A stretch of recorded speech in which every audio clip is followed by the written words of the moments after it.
மக்கள் பார்க்க வேண்டும் என்று அவர்கள் முன் உங்கள் அறச்செயல்களை செய்யாதீர்கள். இதை குறித்து நீங்கள் எச்சரிக்கையாயிருங்கள். இல்லையென்றால் உங்கள் விண்ணக தந்தையிடமிருந்து உங்களுக்கு கைமாறு கிடைக்காது. நீங்கள் தர்மம் செய்யும் போது உங்களை பற்றி தம்பட்டம் அடிக்காதீர்கள்.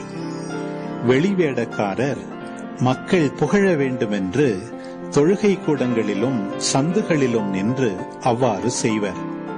அவர்கள் தங்களுக்குரிய கைமாறு பெற்றுவிட்டார்கள் என உறுதியாக உங்களுக்கு சொல்கிறேன். நீங்கள் தர்மம் செய்யும் போது உங்கள் வலக்கை செய்வது இடக்கைக்கு தெரியாதிருக்கட்டும். அப்பொழுது நீங்கள் செய்யும் தர்மம் மறைவாயிருக்கும்.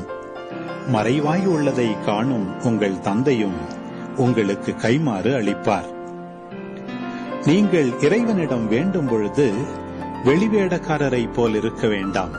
அவர்கள் தொழுகை கூடங்களிலும் வீதியோரங்களிலும் நின்று கொண்டு மக்கள் பார்க்க வேண்டும் என இறைவேண்டல் செய்ய விரும்புகிறார்கள்.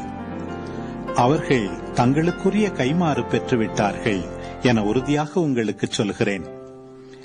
ஆனால் நீங்கள் இறைவனிடம் வேண்டும் பொழுது உங்கள் உள்ளறைக்கு சென்று கதவை அடைத்துக் கொண்டு மறைவாய் உள்ள உங்கள் தந்தையை நோக்கி வேண்டுங்கள்.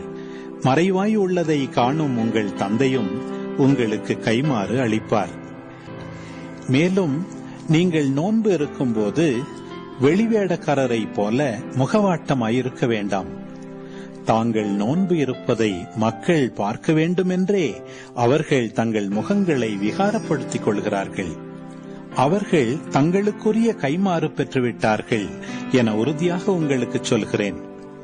நீங்கள் நோன்பு இருக்கும்போது உங்கள் தலையில் எண்ணெய் தேய்த்து முகத்தை கழுவுங்கள். அப்பொழுது நீங்கள் நோன்பு இருப்பது மனிதருக்கு தெரியாது.